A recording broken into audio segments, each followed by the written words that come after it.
candy at this new ice cream place called Cauldron, and they're known for their Instagram-worthy rose-shaped ice cream served in a Hong Kong egg waffle.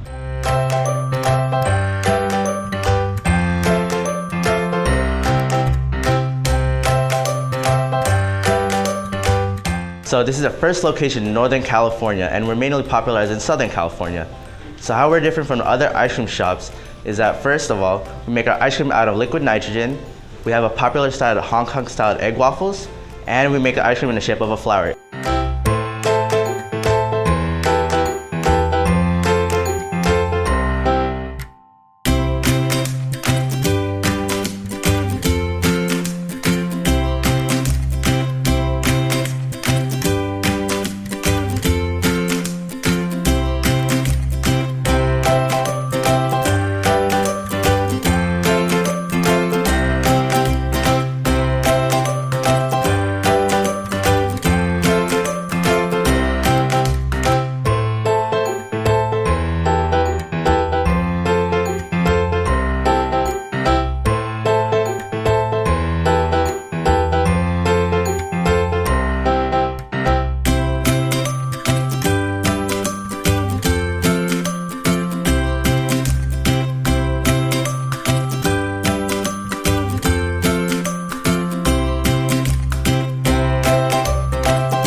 Has been pretty popular in SoCal for a while now, but they finally have one here in NorCal.